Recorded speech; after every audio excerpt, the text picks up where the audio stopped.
Alright, final video today. I think we're going to be doing Styx and Hammer 666 with a video entitled I'd Support an America First Populist Party over the GOP any day. See what he has to say. Alright everyone, in the current political situation, there are basically two schools of thought, it seems, that are semi-fractious from one another, among populists, essentially. There are those that think that they should continue their efforts to insert America First thinking populists into the GOP. And then there's an element that wants to sort of found a new political movement and indeed a new political party. Just to be sure, I want so badly for these, like, neo-fascist fuckers to please try and split off from the Republican Party. Because here's the thing. If they try and just reform the Republican Party into something that is more closely resembling fascism, which they already, like, very much do at this point, but I'm talking hardcore, right? Where people like Styx and people like Razor Fist and people like, you know, the various people we look at, Terrence Popp and the like, they're currently the fringe. They're at the table, but they are on the fringe. I'm afraid that they're going to pull a Tea Party and actually become the party establishment. I don't want that to happen, because then the only thing worse than fascists is effective fascists, and if you have the apparatus of party control, then you can be effective fascists, and that's not good. So, I very much hope people like this get fed up with, you know, standard neocon, Mitch McConnell, pro-business, non-populist type Republicans, and decide to go split off and form some ridiculous third-party fascist thing. Because third parties have absolutely no power. And that'd be great. They can go LARP on their own time. I don't mind. I just don't want them to actually have power. the difficulties inherent in actually getting into a political party and changing its ideology, number one, it takes some time. And number two, you're not necessarily successful. The problem is, and the progressives, so-called, are experiencing the same basic fundamental problem with the Democrats. They want to overhaul the Democratic Party and turn it into a socialist movement.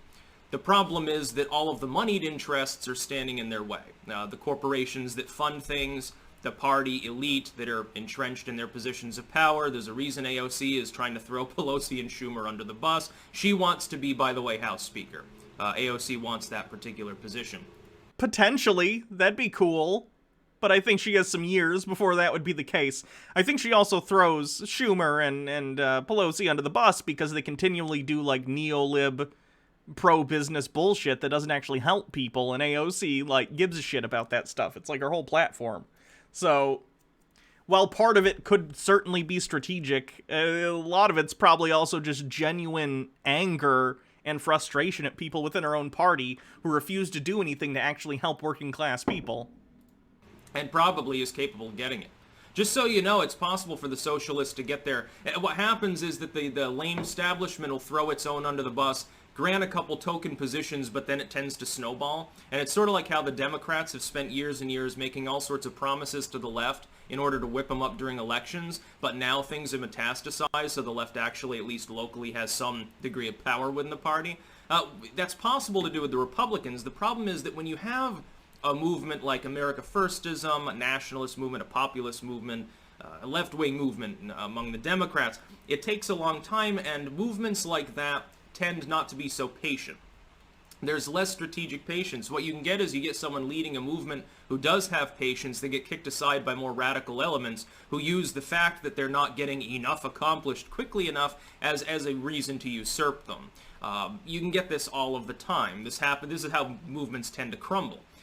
If, however, you create an external party, you also run into problems. Again, the left has tried and failed at this multiple times, which is that the entrenched establishment party, they have the media, they have Silicon Valley, they have the corporate cash, they have the political power because they're already there, and so they use all of these methodologies to try to squish out smaller competitors. It's also the same problem you have with tech. Alt-tech is finally rising up, but there are continuous legal and defamatory philosophical attacks on alt-tech to the point of abject hypocrisy coming from the entrenched multi-billion-dollar corporations that run big tech.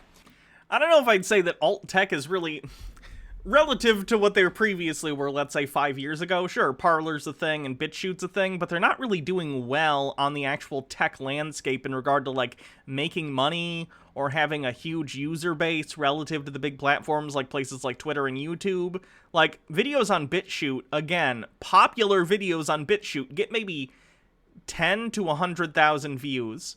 100,000 being, like, maxing out on, like, if you go to their trending tab and you look at, like, the most popular videos for that week or whatever. Whereas on YouTube, you know, videos get hundreds of millions of hits. So, like, just looking at their relative size, saying, like, alt tech is here and they're gonna unseat, you know, whatever, you know, big tech as it stands today. I agree, there are absolutely problems with places like Google and Twitter and whatever having too much power as private corporations. I would agree with you. But the answer is not to then insert right-wing ideological corporations to counter that, right?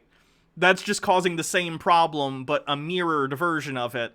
Seems like a bad idea. Either way, having the public square exist as private online entities is inherently problematic because it's always going to involve some level of, like, I don't know if I want to use the word disenfranchisement. It's always going to be at the whims of whatever company owns the platform, right?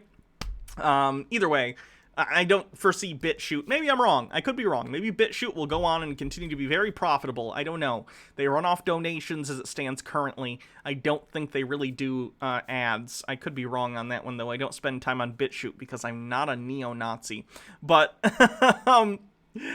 I don't know how BitChute will be able to sustain themselves over the next decade if their user base expands, but their donation user base doesn't expand with it, right? Because the people who are on BitChute right now are people like Styx, right? People will throw a couple bucks a day at BitChute to keep it running because they're ideologically inclined to do so, because they have a bone to pick against YouTube, because they want to post, you know, fashy nonsense on the internet and other platforms won't let them.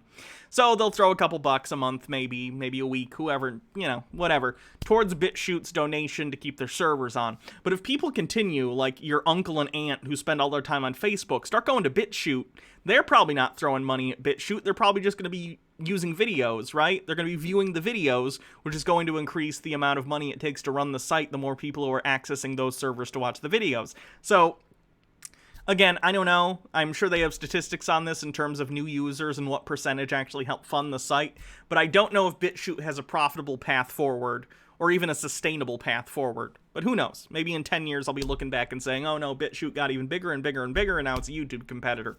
I don't know. But as it stands right now, it very much is not, right? We've seen video services come and go throughout the years. I mean, Blip.tv, Dailymotion I think still exists. Vimeo was a thing. I'm not sure if that exists anymore. You get it. These things exist, but, you know, many of them have closed down because it just costs so much money to host that many videos all at once. They're doing it all the time. An upstart has to be partnered with other people. It has to have a massive degree of grassroots funding. It can't rely upon the banking system. It can't rely upon registrars. It can't rely upon anything other than ISP availability, and that only goes so far in order to actually exist. I would, however, assuming that a new party springs up, a populist party, assuming that its platform is even remotely palatable within the realm of libertarianism, which is my general ideology, although differs from the platform of the LP, I can get into that briefly as well, I would probably support it. I may not register party affiliation, but I mean, you compare it to the Dems, the Democrats are going off a far-left cliff. The Democrats have failed to purge the socialists from their ranks and go back to being a liberal party. They're trying to straddle the fence between the far left and the center left. It's not working. They're dysfunctional. The far left, aka center in every other country. Can we please have healthcare? You fucking far leftist. Jesus Christ. Led by morons and miscreants. Can't support them. The Republican Party has some good members. Rand Paul, I would say, is a decent individual. I like Trump. I like a handful of other people. By and large, though, when one of the people in the party that makes the most sense is the eye patch-wearing neocon, you know that the party's got problems. And they're cowards. The GOP, at the end of the day, by and large, except for the MAGA populists, are cowards. What happens is the Democrats bleat and go ape shit. They have conniptions over and over and morally browbeat the Republicans, and the Republicans always give way. They always give ground and back off because they're afraid of being called bigoted, they're afraid of being called whatever. The America Firsters aren't. They've already been called Nazis. They've already been called deplorables and stuff, and they just laugh and shake their heads and roll their eyes. Maybe stop being white nationalists then, and people will stop calling you Nazis. That'd be my first tip for you. And it comes from the bracelet jingling toe tappers. It comes from like the Gang of Four, like AOC, Rashida Tlaib, and Ilhan Omar and so forth. These are a bunch of vapid hypocrites. These are opportunist grifters, most of which aren't even authentic progressives, trust me, behind closed doors. They just want a lot of money. Like, trust me, behind closed doors. Ah, Styx, who hangs out with AOC on the downtime, who has personal knowledge of what they're like when they're not on camera. Ilhan Omar, funneling almost $3 million into her adulterer husband's consulting firm. Interesting how she's not getting in any trouble for that, eh? Now, that's one hand washing the other. The progressives bring aboard the younger leftist voters for the Dems, and the Dems promise to allow them to embezzle millions of dollars. This is how Pelosi became so wealthy. This is how Schumer became so wealthy. They didn't do it off their congressional salaries, everyone. There's a lot of money to be made in the back rooms.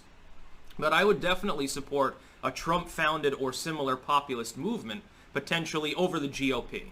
For the love of God, please, Donald Trump, start your own party and split the Republican base. Oh my God. I would never... I don't think...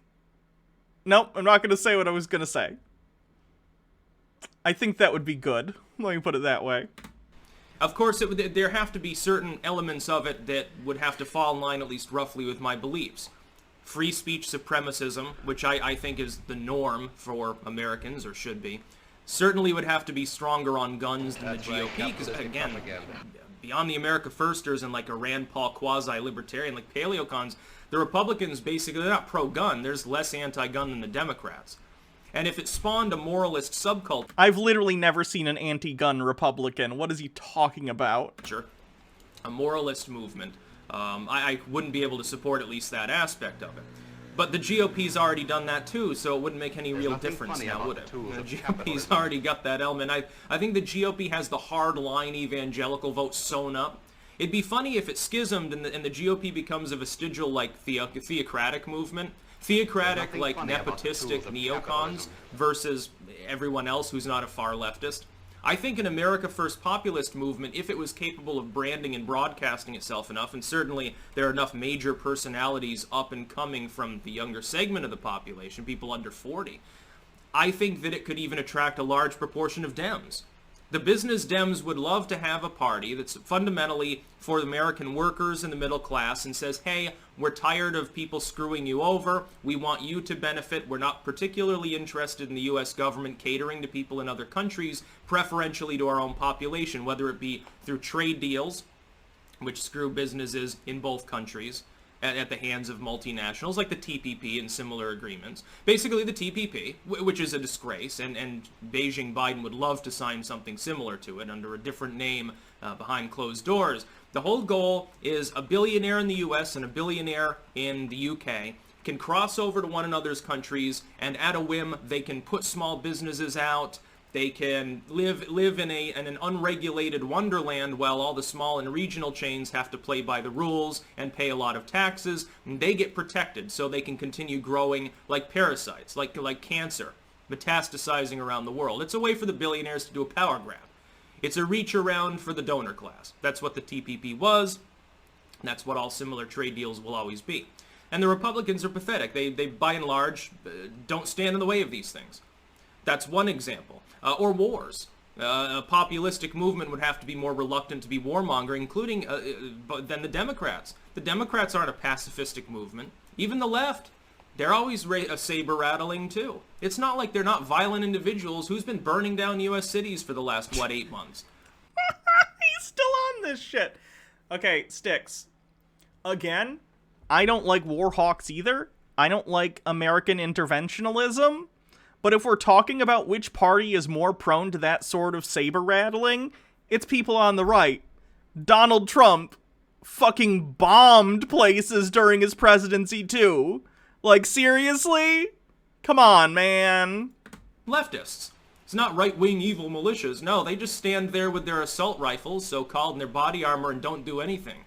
The only time they fight is when they're explicitly attacked by Black Bloc and the police stand down because cuck mayors won't do anything about the situation.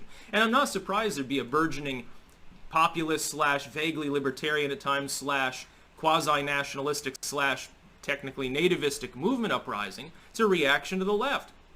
My basic warning, though, is that it needs to have enough talented individuals in it to stabilize it and get things done at a rate that will suppress people that are more fanatic, who will bring about a purity spiral and collapse the movement. Then it ends up like an alt-right. Or it ends up like the socialists are. They're purity spiraling already. You've got Chuck Schumer, of all people, who is an extreme long-term career neoliberal. He's not a progressive, he's not a leftist, not a socialist. He just wants lots of money and he smokes cigars with Goldman Sachs. And does his $5,000 a plate dinners and shit like that. And he's also Nancy Pelosi's little bitch. He's her little lapdog, and you can see it. Anytime they're interacting together, you know who wears the goddamn pants. And she goddamn knows it. And he knows his place too, like the little bitch that he is. Chuck Schumer is actually signing on to elements of the New Green Deal, thinking that this is going to win him his position again, and he won't get kicked aside by the progressives if they ever have more power. What a little twerp. He's pathetic. Listening to younger, more progressive people in your party? What a bitch! Or he sees which direction the wind is blowing. Funny how that works. He should change to being a Republican, the way he's acting. Especially towards Pelosi. And she might get kicked aside, too. I hope so. Although she's much more tenacious. He'd probably grin and take it. Oh, you don't want me to be the head of the Senate anymore? Okay, that's fine. I'm sorry that I failed. She'd be like, no, you can't have it. She'd be clinging to her gavel. She'd be swinging it around. Well, she'd have someone else doing because she probably couldn't lift it. And it'd be really, really funny. Some interesting fan fiction. Okay. Don't they have like some sort of big She's retiring, supposedly? Oh, good. That's good. scepter or some shit that the Speaker of the House wields? There's like a literal like a mace or a scepter or some shit. There's a lot of weird decorum in Congress that dates back to the 1700s or the early 19th century. The Republicans are pathetic. The Democrats are flat out evil. They're being torn apart by the left. The Libertarian Party, which I would naturally potentially support, has become a self-mockery. They're not even following libertarianism anymore. They seem to think that throwing open the borders in a wanton manner and celebrating Facebook censoring people is libertarianism. It might be. That would be libertarianism. If you want the government out of people's lives and you want to be libertarian, then enforcing, like, who can come in and out of the country, that's not very libertarian. And a libertarian would also say Facebook is a private company. They can do whatever they want with their platform, and if you don't like it, go form your own Facebook. Of course, we recognize that that's, silly and not how the world works, but if you're a hardcore libertarian and you believe that the government needs to never regulate anything ever, and that people need to stay out of the way of the free market, that would be a consistent opinion. Like, what? You're not a libertarian, Styx. You just want, like, authoritarian, like, right-leaning stuff applied to everyone. That's not libertarianism. Your platform, but it's not actual ethical, political, philosophical, pro-liberty ideology that they're peddling. Which explains why Joe Jorgensen took Gary Johnson's at least reasonable showing in 2016, where he was at like 3-4% in a lot of states, and pissed it away to 1%, and then got some fluff pieces written about her because she happens to have a vagina. That's basically the only reason they celebrated it. The news of the day should be Joe Jorgensen gets 1/3 of the fucking votes that a dude who relapsed into baby talk and didn't know where Aleppo was got. 2016, there was a lot of third-party vote. And again, I don't know shit about the Libertarian Party, because why would I care? They are irrelevant in politics. However, all third parties got more votes in 2016 than they got in 2020. I don't know if that's necessarily her fault. Again, I don't know anything about her because she's a non-entity, so I don't really care. That should have been the news of the day. So yeah, I'd support such a populistic movement. Yeah, there would have to be certain lines that aren't crossed. I'm not an ethno-nat. I can't support moralism, but so far, a lot...